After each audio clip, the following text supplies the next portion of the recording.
Hey everybody, it's Friday Morning Movie Reviews. I'm Louis Angel. I'm Nathan CK. And I saw the new Whitney Houston documentary, Whitney. I knew very little about Whitney, other than, Couple songs, her Same with songs me. that I learned in This Is the End. That's all I really knew about Whitney Houston. And when I heard this documentary was coming out, I'm like, oh, my mom's a big Whitney Houston fan. She'll see that, she'll like to see that. And I told her about it, and she's like, let's go. And I'm like, oh, okay. And we went, and this is a really good documentary. And it's a really good, covers like a slice of each portion of her life, all the way from her childhood up until her tragic end. And it's directed by Kevin McDonald, and he did a great job not focusing too much on, like, sometimes I find this in a lot of documentaries, it'll linger on a little bit too much in each, in some parts of someone's life. And I thought this thing moved really smoothly. I liked how it cut between, her career and what was going on in America and around the world at that time, really showing what kind of influenced her music, and it's like a backdrop of her life. And you had a lot of really interesting interviews with, her family members, producers, L.A. Reid, Kevin Costner's in there for a little bit. And it's really interesting to see what stardom does to a person.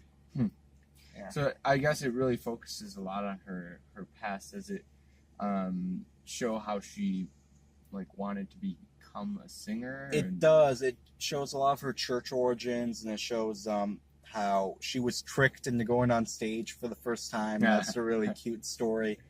And her marriage with Bobby Brown, her daughter, and the relationships that they form, and you get a lot of really interesting aspects of her life, because you'll have someone documentary say this about Whitney, then you'll have someone else say no, this, and it's really interesting. Like, you're only getting part of the picture, but it's still really cool to see how it all plays out. That's interesting. So they add kind of more information, kind of contradicting what someone said. So you can understand both sides, maybe.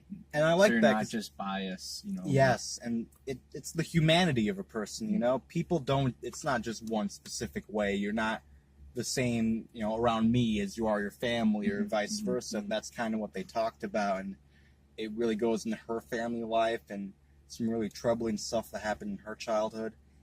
And it was very, very informative. And I'm not the biggest Whitney Houston fan in the world, but I learned a lot, and she got a new fan. I really liked it. And, it's not Mr. Rogers level documentary for me, but I think it's pretty cool that we got two really good documentaries this summer. Yeah. I need to check it out. Yeah, it's definitely worth a watch. It's still in theaters if you can find it, or when it comes out on, Blu-ray or Netflix. I would definitely recommend picking it up. I'm going to go 4 out of 5 for Whitney. Wow, nice. Yeah, it was very good. Sometimes I do wish they talked a little bit more about this, a little bit more about that. But overall, I was very happy with what we got. Awesome. All right, guys. That's the review.